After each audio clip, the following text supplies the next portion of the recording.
So good morning दोस्तों, हम start कर रहे हैं class 10 chapter number 3 activity series of metals, धातुओं की सक्रियता श्रेणी। एक छोटा सा टॉपिक जो आपको आपके चैप्टर 3 में या चैप्टर 1 में जो डिस्प्लेसमेंट रिएक्शंस है उसमें कौन सा ज़्यादा रिएक्टिव है और कौन कम रिएक्टिव है, इसमें मदद करेगा। चलिए स्टार्ट करते हैं और देखते हैं कि क्या रहता है।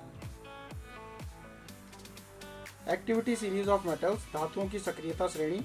डेफिनेशंस अगर हम बात करें, the series of the metals in which metals are arrange in the decreasing order of the reactivity is called activity series. This method has been developed by testing the reactivity of different metals through displacement reactions. The most reactive metals in this series is written first. After that, the medium reactive metals is written. Lastly, the least reactive metals is written. इसका मतलब ये हुआ कि जो धातु हैं, धातुओं की वह श्रेणी जिसमें धातुओं को उनकी क्रियाशीलता के आधार पर अवरोही क्रम यानी घटते क्रम में व्यवस्थित किया जाता है, सक्रियता श्रेणी कहलाती है।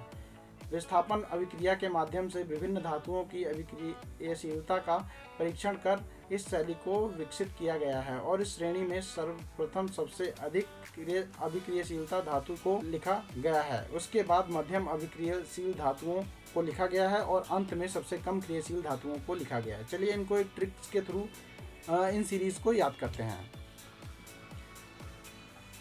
The following is the arrangement activity series of metals is decreasing order on the basis of their reactivity.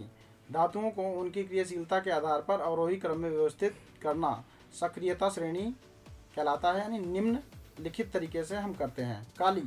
काली को K से दिखाते हैं और ये पोटेशियम को दिखाता है। नाथ को N से दिखाते हैं, सोडियम Na दिखाता है। Ca से दिखाते हैं, कैल्शियम को प्रेजेंट करता है। माली को Mg से दिखाते हैं, मैग्नीशियम को प्रेजेंट करता है। आलू Al एल्युमिनियम को दिखाता है। जरा जिंक को दिखाता है।